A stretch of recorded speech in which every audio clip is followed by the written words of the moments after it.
할렐루야. 제가 처음에 몽골 제자교회에 왔을 때요, 그때 설교할 때 제가 할렐루야 하면은 어느 누구도 아멘이라고 하지 않았어요. 혹시 기억하십니까? 예, 어느 누구도 아멘이라 하지 않고요, 조용했습니다. 오히려 할렐루야라고 하는 제가 약간 멋쩍어서 아멘으로 끝냈어요. 근데 오늘 언제부턴가 할렐루야 하면은 아멘이라는 소리를 크게 하시는 것을 제가 듣고 깜짝 놀랐어요. 옹거울 제자교회도 이렇게 변화를 하는구나 라는 생각이 들었습니다. 오늘 이렇게 부족한 저를 또 초청해 주셔서 감사합니다. 제가 오고 싶어도 초청을 안 해주면 올 수가 없잖아요. 근데 이렇게 또 초청을 해주셔서 정말 감사를 드립니다. 제가 전주에 내려오게 되는 이유는 제가 지난번에도 말씀드린 것 같아요. 옹거울 제자교회가 있기 때문입니다. 정말 감사드리고 또한 오늘 말씀을 나누게 돼서 정말 영광으로 생각합니다. 제가 오늘 예배당에 딱 들어와서 앉아서 기도를 하는데요. 기도를 마치고 딱 눈을 떴는데 저 단어가 보이는 거예요. 뭐죠? 연결과 변화. 여러분들이 정하셨습니까? 네. 어느 분이 정하셨죠? 박정일 목사님께서 정하신 건가요? 저는 이 표를 보고 정말 깜짝 놀랐어요. 그래서 굉장히 궁금했어요. 어느 분이 저 표를 지었을까?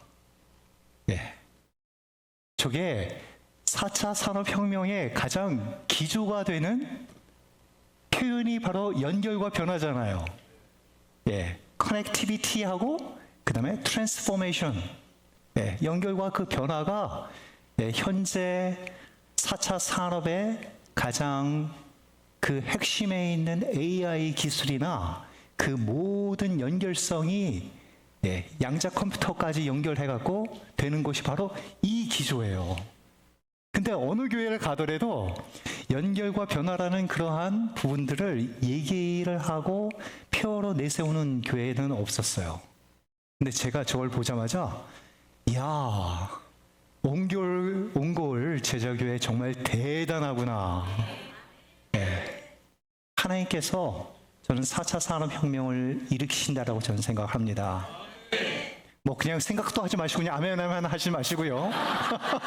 생각을 하시면서 아멘 하시기 바라요.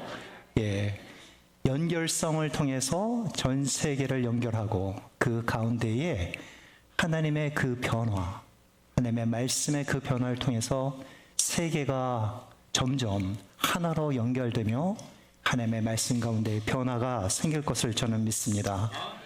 그런 측면에서 제가 저 표를 봤을 때 정말 깜짝 놀랐어요. 월가의 신사라고 불리우는 사람이 있습니다. 그 사람의 이름은 버나드 메이도프라는 사람이에요.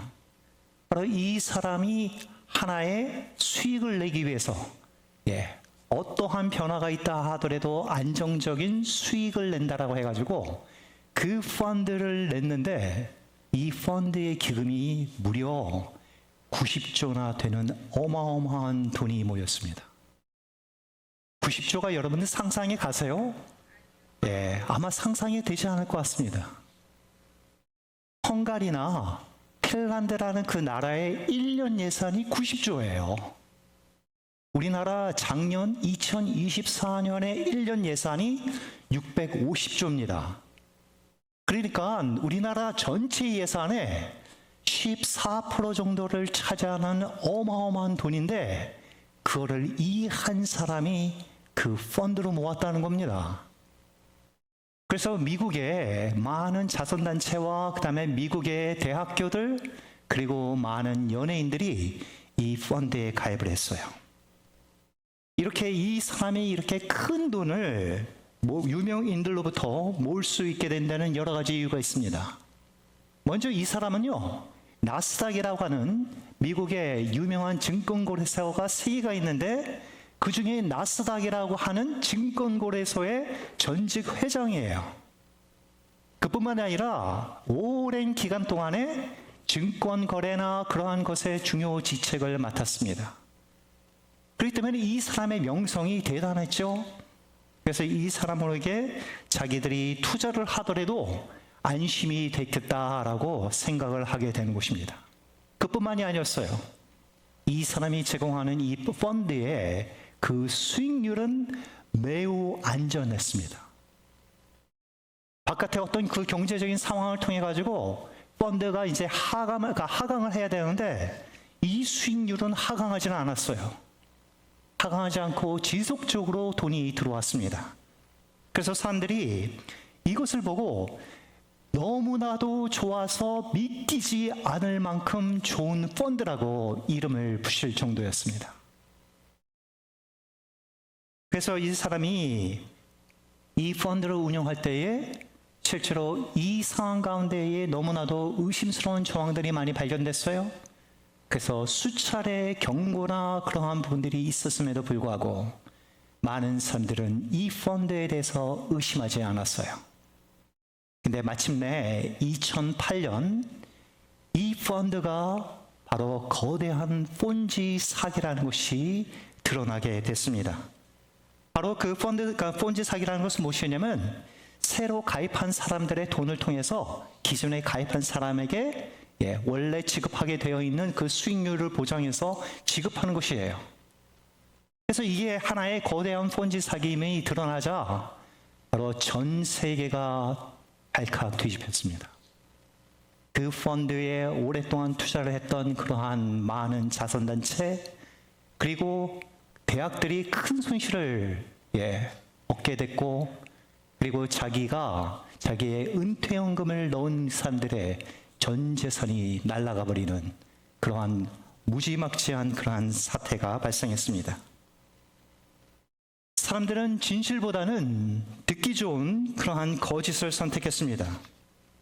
스스로 듣기 좋은 그러한 거짓에 머물고 싶어 했고 그리고 진실인지 진실이 아닌지는 확인하고 싶지 않았습니다.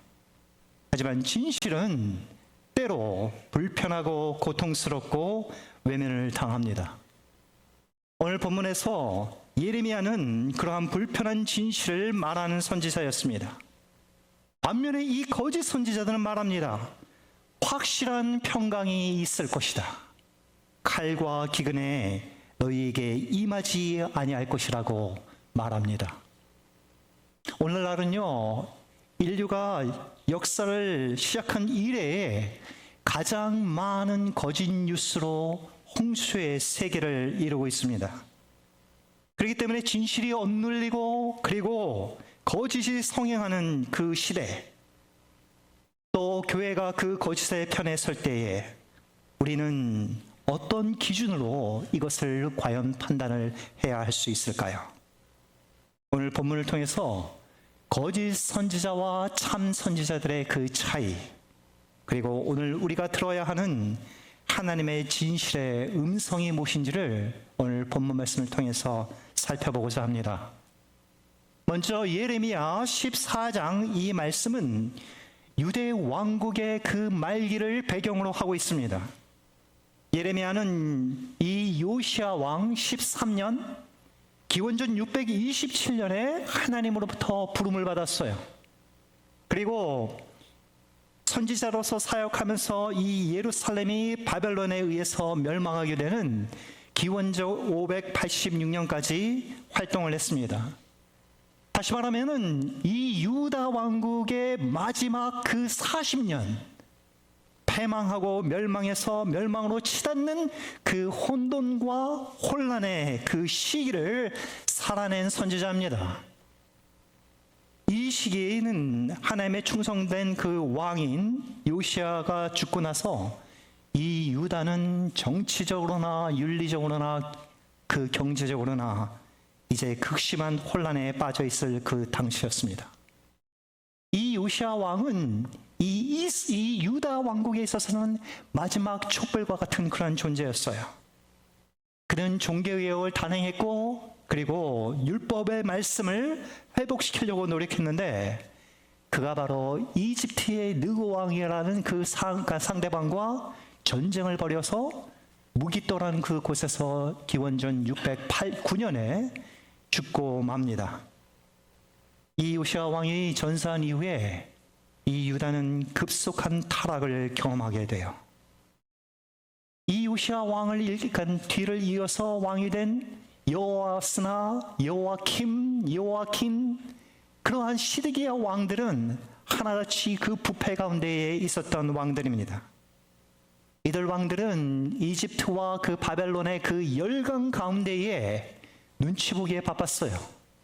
그렇기 때문에 자기가 마땅히 돌봐야 하는 그러한 민심을 헤아리지 못하고 민심은 분열되었고 정치인들은 권력을 남용했고 가난한 자와 고부와 과부들은 착취당했고 재판은 정의롭지 못했습니다. 그리고 종교 지도자들은 정치인들과 함께 결탁해서 백성들의 눈을 가리게 됐습니다. 세계 역사를 보면요, 망하게 되는 그 나라는 평화롭게 망한 나라는 하나도 없습니다. 우리가 멀리 가볼 필요가 없습니다. 우리나라의 역사를 보더라도 고구려가 망할 때나 고려가 망할 때나 조선이 망할 때를 보게 되면은 민초들은 죽어나가고 민초들은 그 가운데에 어떠한 희망도 보지 못한 채 오히려 정치 권력 세력들이 매국노들이 득세하는 것을 우리는 역사를 통해서 너무나도 잘 알고 있습니다. 바로 유다 왕국이 그러한 것을 보여주고 있습니다. 특히 이 예레미야 14장의 그 시점은 이 바벨론이 침공의 위협을 가시화시키던 그 때였어요. 그렇기 때문에 나라 전체로 굉장히 위험한 그러한 전쟁의 위협 가운데 있었지만은 그뿐만 아니었어요. 바로 나라 전체가 가뭄과 기근으로 심각한 사회적인 분란이 확산되고 있었을 그러한 때였습니다. 바로 이러한 그 위기 속에서 이 유다 백성은 하나님께 돌아가기보다는 성전과 다윗 언약에 대한 맹목적인 신뢰로 스스로를 위로했습니다. 그래서 오늘 본문을 보면요, 거짓 선지자들은 하나님의 언약, 특히 다윗과의 그 언약을 악용해서 말합니다. 우리는 하나님이 보호하시고 그리고 지키는 선택받은 백성이기 때문에 칼과 기근에 우리는 망하지 않는다라는 말을 하고 있습니다. 우리가 사무엘하 7장을 보면요, 우리는 하나님과 다윗과 간의 그 언약이 나오게 됩니다. 저희가 사무엘하 7장 16절을 함께 보도록 하겠습니다. 사무엘하 7장 16절입니다. 함께 읽도록 하겠습니다. 내 집과 내 나라가 내 앞에서 영원히 보존되고 내 왕위가 영원히 경고하리라 하셨다 하라. 어떻게 경고하라고 여기에 써 있나요? 영원히, 아드올람, 영원히 경고하리라고 나와 있습니다. 하나님과 다윗 왕조와의 영원한 언약이라는 것을 지금 강조하고 있지요. 하지만 이 다윗의 언약에는 이뿐만이 아니라 도덕적인 책임과 순종이 함께 내포되어 있는 언약입니다. 하나님은 다윗에게 그 왕위가 영원하리라고 약속하셨지만은 그 후손들이 불순종할 경우에는 하나님께서 징계하시겠다고 함께 말씀을 하셨기 때문입니다. 사무엘하 7장 14절에서 15절 말씀 저희가 함께 읽도록 하겠습니다. 사무엘하 7장 14절에서 15절 말씀입니다. 나는 그에게 아버지가 되고 그는 내게 아들이 되리니 그가 만일 죄를 범하면 나는 사람의 매와 인생의 채찍으로 징계하려니와. 여기서 이 본문을 보시게 되면은 그가 만일 죄를 범하게 되면 내가 사람의 매와 인생의 채찍으로 징계한다고 나와 있어요. 다윗의 언약은요, 가족과 같은 언약입니다. 인격적인 언약입니다. 하나님께서 바로 우리의 아버지가 되시고, 그리고 그 하나님의 후손, 다윗 왕조의 그 후손은 내게 아들이 된다. 아버지와 아들 간의 그 관계를 강조하고 있죠. 그래서 아버지와 아들 간의 그 연이 쉽게 끊어지나요? 그렇지 않지요. 하나님께서 이 아들을 세워서, 그 왕을 세워서 그 왕을 나의 아들이라 칭하고, 그리고 영원한 언약을 맺었다라고 나옵니다. 하지만 여기에는 도덕적인 그러한 순종과 하나님의 명령에 대한 순종이 함께 따라야 되는 것입니다. 진정한 회개가 없는 그 상태에서 안정과 평화와 보호만을 주장하는 것은 거짓 선지자들의 본질적인 왜곡입니다. 이 거짓 선지자들은 어떻게 말했냐면은, 예루살렘에는 하나님의 임재를 상징하는 성전이 있지 않느냐라고 주장을 했습니다. 그리고 우리에게는 영원한 평안을 약속한 다윗의 언약이 있지 않느냐. 그러므로 우리는 안전하다.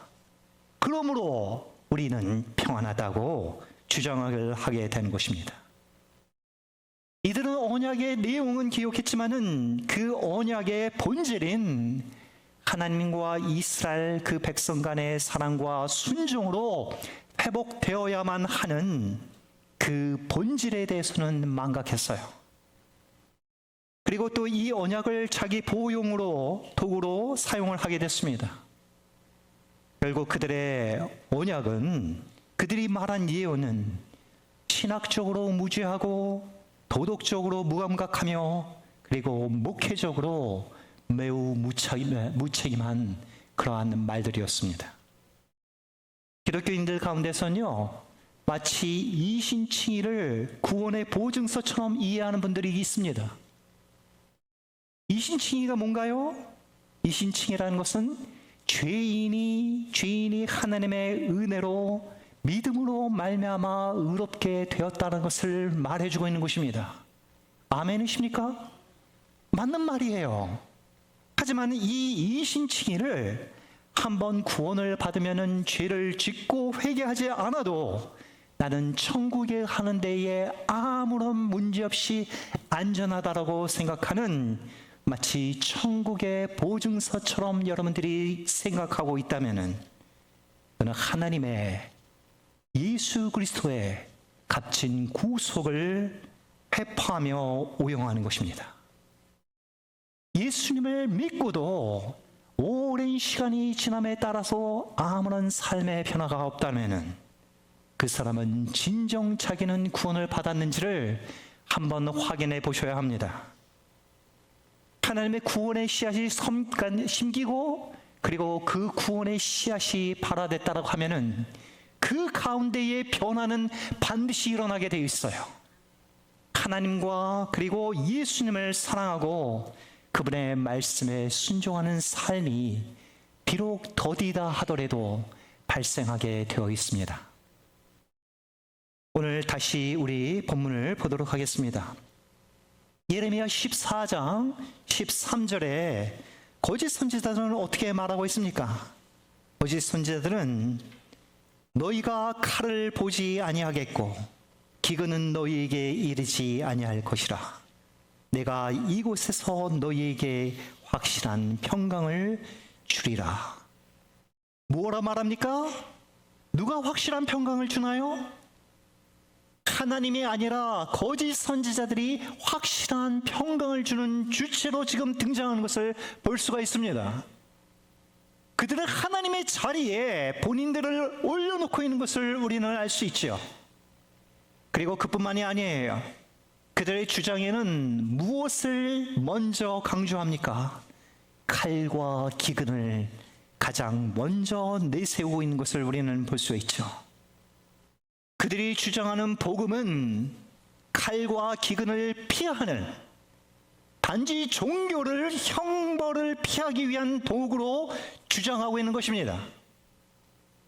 이는 복음을 저급 종교로 지금 만들고 있는 것입니다. 우리가 예수 천국, 불신 지옥이라는 그 표현에 그 문구는 맞습니다. 하지만 그 문구가 지옥을 피하기 위해서 예수를 믿으라는 그런 의미만을 강조한다면 그런 기독교를 저급 종교화시키고 있는 것입니다. 거짓 선지자들은요, 자기가 그 하나님의 위치에 있고 그리고 그들의 주장하는 그 말에는 칼과 기근이라는 그러한 형벌을 피하기 위한 목적으로만 그 종교의 역할을 지금 감당하고 있는 것입니다. 14절을 보면요, 이들이 왜 거짓 선지자인지가 보다 더 확실하게 드러납니다. 그들은 여호와 하나님의 이름을 말하나 실상은 거짓 계시와 점술과 헛된 것과 자기 마음의 거짓으로 예언한다라고 말하고 있습니다. 여기서 헛된 것은 우상을 가리켜요. 그들은 예언을 함에도 불구하고 예언하는 그 순간에도 하나님이 가증히 여기는 방법을 사용합니다. 하나님의 말씀을 계시하는 데에 하나님이 가증히 여기는 점수를 사용하고 우상을 사용하고 자기의 마음에 따라 속임수를 사용한다는 말이죠. 하나님은 뭐라고 얘기했어요? 나는 그들에게 나의 말을 준 적이 없다라고 얘기를 합니다. 그러니까 하나님의 말씀이 그들에게 나타나지 않았어요. 그들이 나타나지 않았으니까 이들은 하나님의 말씀이 나타나서 사람들에게 이야기를 해가지고 사람들이 자기를 따르도록 해야 되는데 하나님이 그들에게 나타나지 않았으니까 이 사람들은 어떻게 하는 것입니까? 바로 이방 종교가 사용하는 성경이 금하는 점수를 사용한다든지 성경이 금지한 거짓 예언을 사용한다든지 또는 속임수로 그 말씀을 곡해시켜서 백성들에게 드러내고 있는 것입니다. 여기서 이 거짓 선지자들의 특징을 저희가 좀 더 살펴봐야 될 것 같습니다. 이들은 이방 민족의 선지자들이 아니에요. 같은 유대인들입니다. 그들은 내부자들이에요. 하나님의 이름을 언급합니다. 하나님과 맺은 다윗과의 언약을 언급합니다. 그들은 하나님이 계신 성전을 언급합니다. 하지만 그들의 마음속에는 하나님이 없어요. 우리가 그것을 어떻게 알 수 있습니까? 그들의 행위를 보면 우리는 알 수 있죠. 그들의 행위는 하나님이 가증히 여기는 이방의 제사장들과 술사들이 사용하는 점수를 사용하고 우상들을 사용하고 그야말로 하나님의 이름을 내걸었을 뿐 그들은 하나님과 전혀 상관이 없는 사람들이었습니다. 그런데 그들이 아이러니한 것은 그들이 내부에 있어요. 그들이 하나님의 백성이라는 공동체 가운데 있는 것입니다. 하나님의 이름으로 화려한 기도도 하고 설교도 하지만은 그들의 행위는 속임수를 말하고 하나님이 가증히 여기는 그러한 행위를 서슴지 않고 행하는 자들입니다. 그 중심에는 하나님이 아니라 자기의 잘못된 그러한 확신과 자기 스스로를 높이는 영광만이 있을 뿐입니다. 오늘날 교회가요, 고난 없는 그러한 복음을 얘기하고 회개 없는 그러한 은혜를 강조하고 정치적 편향의 설교를 하고 특정 교회의 지도자를 숭배하는 그러한 형태를 띄우고 있습니다. 그건 기존의 그 역사 가운데서, 교회 역사 가운데서 많이 볼 수 있는 그러한 거짓 선지자들입니다. 이들은 하나님이 가증히 여기는 그러한 집단입니다. 성경을 읽는다고, 성경을 말한다고, 성경을 해석한다고, 성경을 설교한다고 모두가 하나님의 사람이 아니에요.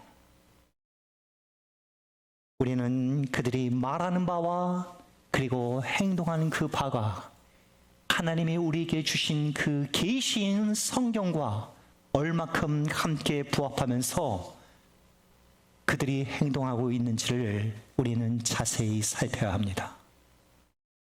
근데 오늘 본문에서 뭐라고 나오냐면은 백성들이 그들의 말에 귀를 기울여 듣고 있습니다. 아이러니한 거죠. 아이러니함에도 불구하고 사람들은 그들의 메시지에 귀를 기울이고 있어요. 왜냐하면 사람들의 귀에 듣기 좋기 때문에 그렇습니다. 사람은 현실을 직면하고 회개하기보다는 달콤한 그 거짓에 위로를 받고 싶어 합니다. 때로 마음속에 두려워하고 있는 어떤 그러한 것들의 그 요소를 끄집어내서 그 요소를 제거해 준다라고 이 사람들이 말한다면 얼마나 마음이 편합니까? 이스라엘 백성들은 그 바벨로니아의 그 군사들이 언제 쳐들어올지 모르는 그러한 상황 가운데 있어요. 그러니까 마음이 얼마나 더 불안했겠어요. 그런데 이때 거짓 선지자들이 전쟁은 나지 않는다, 우리가 너희에게 평강을 가져다 줄 거라고 말하니 그 말에 현혹이 되고 있는 것입니다. 그렇지 않습니까? 오늘날 교회는 어때요? 오늘날 교회가 예수님을 믿으면 모두 다 형통합니다. 모든 문제가 다 해결됩니다. 여러분들이 헌금을 하면 병이 낫습니다. 기도만 하면은 여러분들 아들의 그 사업체가 다시 안정을 되찾을 것입니다. 이런 말들은 굉장히 달콤하지요. 그렇지 않겠습니까? 여러분들 헌금하면 병이 난다라고 하면은 여러분들 마음속에 흔들리지 않을 사람이 어디 있겠습니까? 여러분들이 만약 중병으로 마음속에 지금 현재 갈등을 겪고 있다라고 하면은 여러분들 마음속에 혹하지 않겠어요? 우리들의 현실의 삶은 그렇지 않기 때문에 그런 것입니다. 남편이 벌어오는 그런 월급으로 한 달을 살기에도 너무 빡빡해요. 그렇다고 자식이 잘 되는 것도 아니에요. 자식이 공부를 잘하면은 그나마 위로라도 될 텐데 그렇지도 않아요.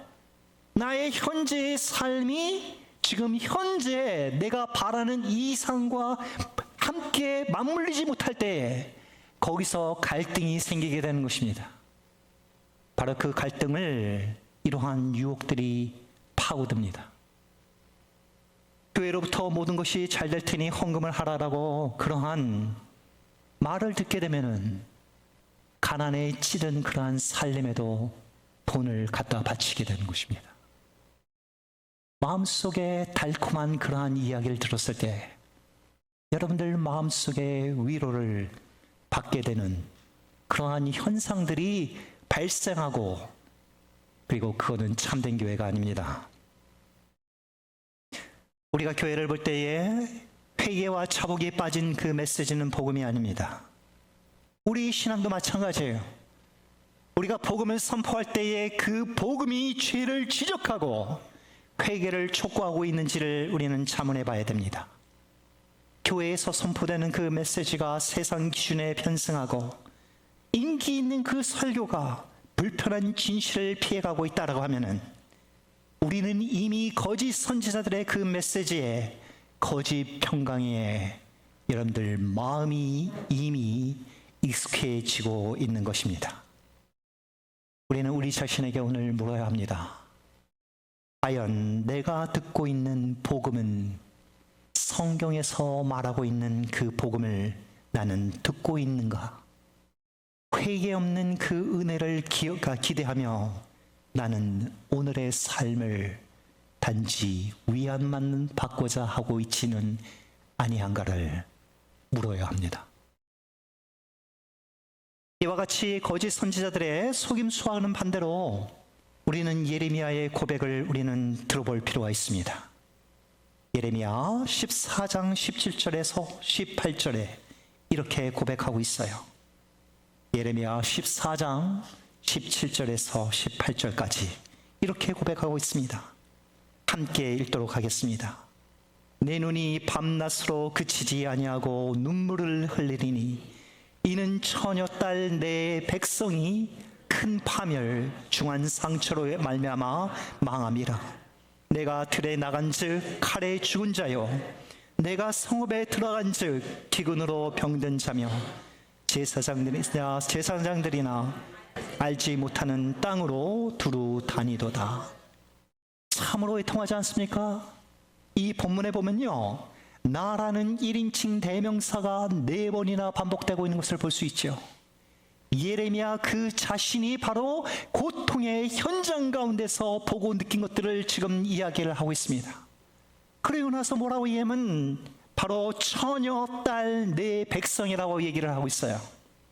선지자들에게는 그 백성이 마치 처녀 딸과 같은 그런 존재들이죠. 저에게도 그 처녀 딸이 있어요. 제 큰딸이 이제 곧 있으면 대학을 졸업합니다. 이제 그 딸이 어디서 오라고 저 그렇게 나이 적지 않아요. 근데 그 애가 이제 몇 주 후면은 졸업을 해요. 그래서 이제 다른 곳으로, 다른 도시로 떠나가게 됩니다. 그 아이를 볼 때마다 마음이 아버지로서 찌릿찌릿합니다. 아직까지도 어린애 같은데 이제 독립해가지고 이제 사회로 나가게 되죠. 처녀딸은 어떤 딸입니까? 너무나도 꿈이 많은 그런 때 아니에요. 그렇죠? 10대나 그 20대 그 초반에 얼마나 그냥 그 쇳덩구리가 굴러가는 걸 보고 막 깔깔깔깔 웃으면서 그것이 뭐가 좋다고, 뭐가 우습다고 그 가운데 막 웃으면서 그 얼마나 순수하고 맑은 마음을 갖고 있어요. 근데 여기에 백성을 처녀딸이라고 표현을 하고 있어요. 왜 그렇습니까? 전쟁이 나면요, 가장 먼저 끌려가는 게 처녀들이에요. 공출받아서 나가는 사람들이 바로 이 처녀들입니다. 그리고 막상 전쟁이 터지면은 가장 큰 시련에 겪는 그 사람들이, 그 대상이 바로 이 처녀들입니다. 예레미야는 지금 자기의 백성들을 보면서 뭐라고 얘기하고 있어요? 처녀딸이 큰 파멸 중한 상처로 말미암아 망했다고 이야기를 하고 있어요. 예레미야는 하나님의 심판을 선포하고 있으면서도 그 백성의 고통을 자기의 고통처럼 끌어안고 있는 것입니다. 그는 선지자예요. 하지만은 그는 단지 하나님의 뜻을 전달하는 통로가 아니라 하나님의 그 뜻을 자기의 심장으로 품고 있는 선지자고, 고통에 죽어가는 그 백성들을 향해서 애달픈 마음으로 눈물을 계속 흘리는 연민의 선지자입니다. 선지자로서 하나님의 심판을 선포했으니까 나는 나의 책임을 다했다, 이렇게 하지 않고 민족과 함께 부둥켜 안고 있는 자세를 보여줍니다. 여기서는 진실을 말하면서도 정죄함이나 자랑이 없습니다. 바로 내가 경고했잖아. 지금 칼과 기근으로 이렇게 망하고 있지 않느냐 라고 예레미야는 얘기하지 않습니다. 그 고통의 현장 가운데서 함께 고통을 느끼고 있는 그러한 선지자로 지금 함께 백성과 함께 서 있을 뿐입니다. 상황이 이런데도 여기서 선지자들과 제사장들은 무엇을 하고 있어요? 그들이 알지 못하는 땅으로 두루 다니고 있다라고 표현을 하고 있습니다. 여기서 그들이 아는 땅이 바로 본문에 나오죠. 그들이 아는 땅이 어떤 땅이에요? 들과 성읍이 그들이 아는 땅입니다. 사람이 없는 그 들에 나간즉 칼에 죽은 자란 말은 무엇이에요? 사람이 없는 그러한 들에 나갔더니 바벨로니안 군사들이 이미 포진하고 있어요. 그러니까 사람이 없는 그 곳에서도 시체가 뒹굴고 있죠. 내가 성읍에 들어갔더니, 사람이 많은 그 성읍에 들어갔더니 그곳은 좀 나을까 싶었는데 그곳은 기근으로 말미암아, 병으로 말미암아 죽은 자들이 가득한 그러한 모습을 보여주고 있습니다. 이것이 바로 그들이 알고 있는 현실의 땅이에요. 그들이 땅을 짓고 지금 살고 있는 이 현실은 지금 칼로 죽거나 아니면은 기근으로 죽거나 죽은 시체들로 나둥글고 있는 그러한 현실의 땅입니다. 근데 종교 지도자들은 지금 뭘 하고 있습니까? 현실에 근거한 땅 위에 그들은 지금 있는 것이 아니라 영적인 것에 몰두해서 그들은 길을 잃어버렸어요. 그들은 그래서 헛된 계시나 헛된 점술, 헛된 예언, 하나님이 보여주시는 그 계시의 그 길 가운데에 그들이 있는 것이 아니에요. 이방 민족의 그러한 종교와 이방 민족의 그러한 신들, 특별히 바알 신을 섬기고 바알을 의지한 것입니다. 그러니까 그 사람들은 광야에서 길을 잃은 그 영적인 그 길에서 길을 잃은 그러한 사람으로 방향을 상실해서 방황하는 것을 지금 이렇게 표현을 하고 있어요. 뭐라고 표현하고 있습니까? 그들 자신도 알지 못하는 그 길에서 헤매고 있다라고 얘기를 하고 있습니다. 신약에서 말하는 바와 같이 소경이 소경을 인도하는 지금 현상이 지금 유다 백성들에게 지금 발생한 것입니다. 예레미야 14장 19절에서 22절은 예레미야의 중보기도로 구성되어 있어요. 예레미야는 하나님께 묻습니다. 첫 질문부터가 뭐라고 얘기합니까? 19절에 주께서 유다를 아주 버리시나이까? 그 중보기도의 첫 문구부터가 절망적이에요. 버림으로부터 시작을 합니다. 그리고 20절, 21절에서 예레미야는 백성들을 대신해서 하나님께 회개하는 마음으로 나오는 것을 볼 수 있습니다. 20절에서 21절까지 저희가 함께 읽도록 하겠습니다. 여호와여, 우리의 악과 우리의 조상의 죄를 인정하나이다. 우리가 주께 범죄하였나이다. 주의 이름을 위하여 우리를 미워하지 마옵소서. 주의 영광의 보좌를 욕되게 마옵소서. 주께서 우리가 세우신 언약을 기억하시고 패하지 마옵소서. 이 기도는 우리에게 몇 가지의 그 교훈을 주고 있어요. 첫째, 이 중보기도는 자신을 공동체를 향해서 던지는 기도입니다. 먼저 예레미야는 유대 백성의 죄악과 그들의 조상의 죄악을 인정하고 회개하고 있습니다.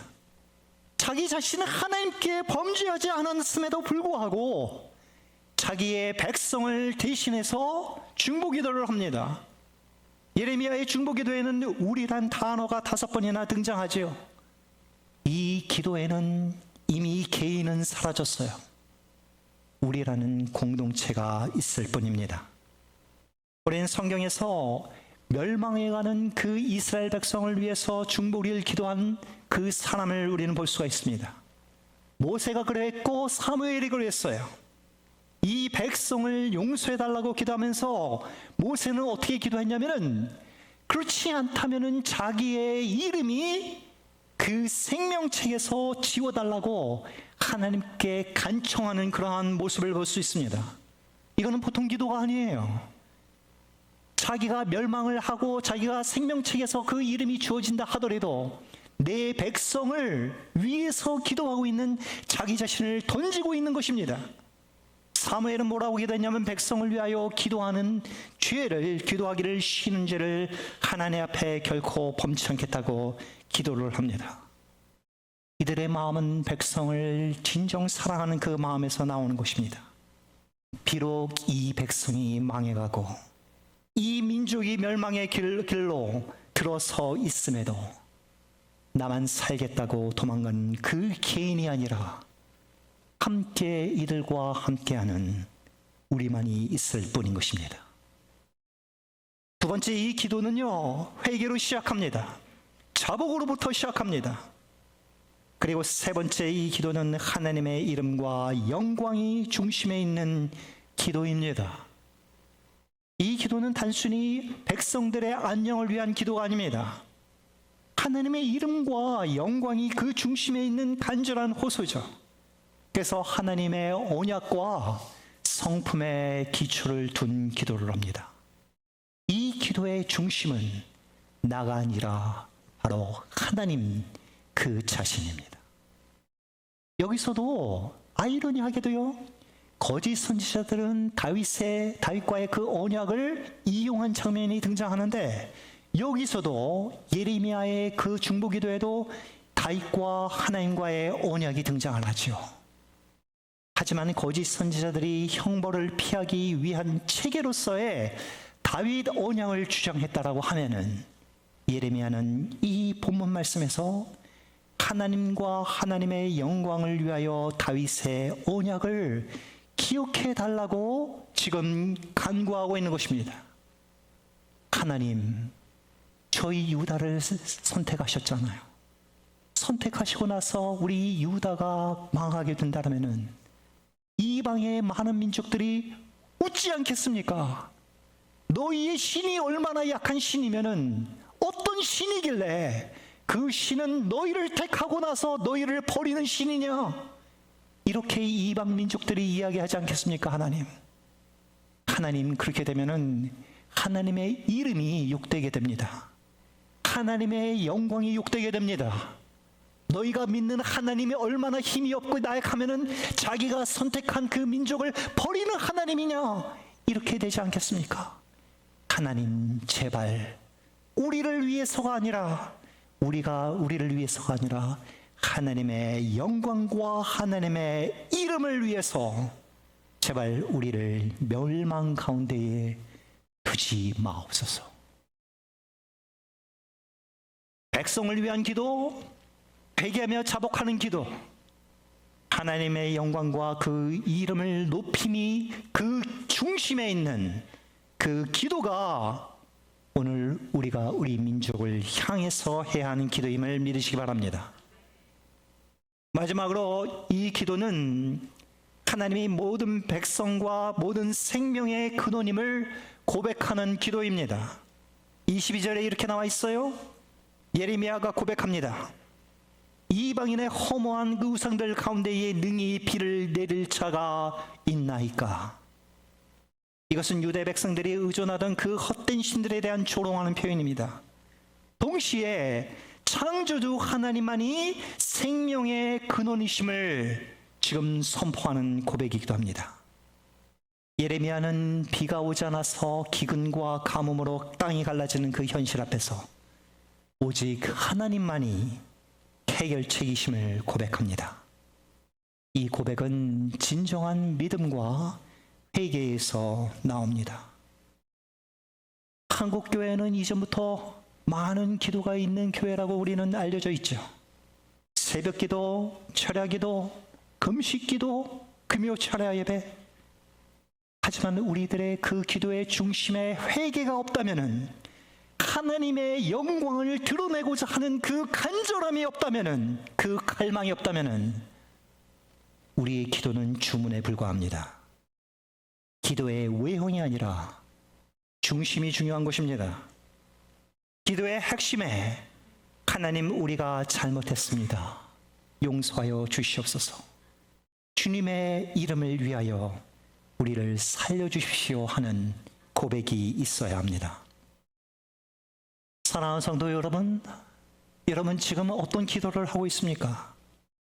우리 기도는 문제 해결만을 위한 주문입니까? 아니면은 하나님과의 그 관계 회복을 위한 회개의 탄식입니까? 하나님은 회개하는 심령을 찾으십니다. 오늘 우리가 하나님 앞에서 우리의 마음을 찢고 하나님 앞에 부르시는 그러한 기도를 하시길 바랍니다. 우리는 언제 회개의 기도를 드렸습니까? 우리는 언제 하나님의 나라와 그 영광을 위해서 엎드렸습니까? 우리는 언제 이 나라와 민족과 썩어져가는 그러한 한국교회를 위해서 기도하며 그 기도의 자리에 나아갔습니까? 오늘 우리 모두 기도의 본질을 되찾으십시다. 그리고 다시 우리는 무릎을 꿇고 하나님 앞에 진정한 마음으로 하나님의 영광을 위하여 구하는 기도를 우리는 다 들으시길 바랍니다. 이제 우리는 이 본문의 그 끝자리에서 하나님께서 진정 찾으시는 것이 무엇인지를 우리는 묵상해 보기를 원합니다. 하나님은 화려한 제사를 원하지도 않고 입술의 그 열매를 받으시리려 하지 않아요. 하나님이 원하시는 것은 회개하는 심령입니다. 우리의 말씀에 하나님은 진실을 말하고 진심으로 하나님께 향하여 돌아오는 백성을 기다리고 계십니다. 2024년 12월 3일 대한민국의 헌정 질서를 뒤흔든 계엄 사태는 단순한 정치적인 사건이 아니었습니다. 그날 우리가 본 것은 무너져가는 그러한 권력의 마지막 몸부림이었고, 동시에 거짓을 하나님의 이름으로 덮으려는 기독교의 민낯이었어요. 우리는 보았습니다. 십자가 대신에 성조기를 들고 거리에 나간 교회를 우리는 보았습니다. 회개 대신에 거짓에 그 선동되어서 정의와 진리를 외치는 것 대신에 안보와 질서와 이념이라는 그 이름 아래 불의의 권력을 옹호한 교회를 우리는 목도했습니다. 우리는 기억해야 합니다. 예레미야의 이 시대에 거짓 선지자들이 하나님의 언약을 왜곡하고 칼도 기근도 없을 거라고 외칠 때에 백성들은 안심했고 회개하지 않았고, 결국 하나님의 임재의 상징인 성전이 무너지면서 나라도 함께 무너졌습니다. 하나님의 이름을 빌린 거짓은 백성들의 눈을 멀리했고 회개의 기회를 앗아가 버렸습니다. 오늘 우리는 그 유다 백성들의 그 모습 속에서 한국 교회의 민낯을 봅니다. 회개 없이 정치에 함몰된 교회, 복음 없이 번역만을 말하는 강단, 그리고 진실 없이 이념 가운데에 거짓된 선동으로 나뉘어진 성도들. 그 모습은 바로 예레미야가 울면서 기도했던, 보아왔던 그 민족의 자화상이 오늘도 한국교회를 비추고 있습니다. 오늘 한국교회는 대단히 큰 위기에 처해져 있습니다. 그럼에도 불구하고 회개를 하지 않아요. 우리가 어떤 사정에 처해 있는지를 제대로 파악을 못합니다. 하나님 앞에 회개하지 않고 오히려 적대시합니다. 우리는 얼마나 많은 의인들이 모여있는 교회입니까? 얼마나 많은 의인들이 모여서 동성애자를 비판하면서, 그리고 우리는 우리 자신들에게 제대로 우리는 회개를 하는지에 대해서는 전혀 돌아보지는 않아요. 우리는 어떤 마음으로 지금 교회에 나와 있습니까? 우리는 죄인으로 우리 지금 나와 있나요? 우리는 지금 의인으로 이 자리에 나와 있습니까? 우리 모두가 하나님 앞에서 회개를 해야 될 줄 믿습니다. 그리고 네 자신은 그러한 행위를 하지 않았다 하더라도 우리 민족을 대신해서, 우리 한국교회를 대신해서 자복하며 무릎을 꿇어야 됩니다. 하나님은 묻고 계세요. 누가 이 백성을 위하여 내 앞에 서겠느냐? 누가 나의 이름을 욕되게 한 교회의 죄를 회개하겠느냐? 누구의 책임을 묻기 전에 내가 먼저 무릎 꿇고 이 교회와 썩어져가는 한국교회를 위해서 눈물의 기도로 회개합시다. 그것이 오늘 본문 말씀에서 예레미야가 보여준 길이었고, 예수님께서 십자가상에서 우리 죄인들을 향해서 보여주신 길이었고, 오늘 참된 기독교인들의 길입니다. 이번 주간은 고난주간이에요. 예수님의 죽으심을 우리는 묵상하고 부활의 소망을 두는 그 주간입니다. 부활 없이는, 죽음 없이는 부활이 없듯이 진정한 회개가 없이는 진정한 소망도 없습니다. 사랑하는 성도 여러분, 우리는 지금 어느 곳에 우리는 현실 가운데 있습니까? 우리 주변의 현실에 대해서 우리는 지금 제대로 보고 있습니까? 우리 민족의 현실에 대해서 우리는 하나님의 그 진실의 목소리를 듣기를 회피하지 마시고 하나님께서 우리에게 명하신 기도와 간구와 간청함으로 하나님 앞에 나아가 이 민족을 대신하여 이 한국교회를 대신해서 기도하는 온고울 제자교회 성도님들 모두가 되시기를 예수님의 이름으로 축원합니다. 이 시간 다 같이 기도하시겠습니다. 하나님 아버지, 예레미야의 마음처럼 우리는 하나님 앞에 고백해서 나가기를 원합니다. 하나님, 우리의 나라가 지금 망하고 있고 그리고 상황이 너무나도 좋지 않고 우리 한국교회는 악에 대하여 침묵하고 진실에 대하여 왜곡하고 있습니다. 하나님, 우리들의 마음을 주께서 인도하여 주시사 이 나라와 민족과 그리고 교회를 향해서 아버지 하나님 목소리를 높여서 주님 앞에 회개합니다. 주님, 우리의 죄가 너무나도 중하고 우리가 죄를 지었습니다. 하나님 앞에 아버지 하나님 진실된 그 복음을 전파하지 못하고 그 거짓 가운데에 사로잡혀 있는 그러한 마음을 우리는 위로랍시고 하나님의 이름을 빌어 기도했습니다. 하나님, 용서하여 주시옵소서. 우리의 마음을 주님 앞에 다시금 자복하며 회개하며 나갑니다. 우리의 마음을 찢어 주님 앞에 나아갑니다. 주께서 아버지 하나님 썩어져가는 한국교회를 불쌍히 여겨 주시고 예레미야가 눈물로 기도한 것처럼 간청한 것처럼 다시금 기도의 자리에 나오게 하여 주시옵소서. 하나님, 우리의 교회를 불쌍히 여겨 주시옵기를 원합니다. 주님의 그 긍휼하심으로 다시금 회복하게 하여 주시옵소서. 주님의 은혜가 우리가 필요합니다. 주님의 긍휼이 필요합니다. 주님, 고백합니다. 하나님 아버지, 우리 한국교회가 범죄하였습니다. 우리는 평강을 말했지만은 주님께서 말씀하신 회개의 자리는 외면했습니다. 이제 다시 돌아갑니다. 한국교회를 불쌍히 여겨 주시옵소서. 종교 권력의, 정치 권력의 이용물이 되어버린 한국교회를 불쌍히 여겨 주시옵소서. 주님의 영광을 위하여 진리를 말하며 회개를 선포하며 정의 가운데 다시 서는 한국교회가 되게 하여 주시옵소서. 예수님의 이름으로 기도합니다. 아멘.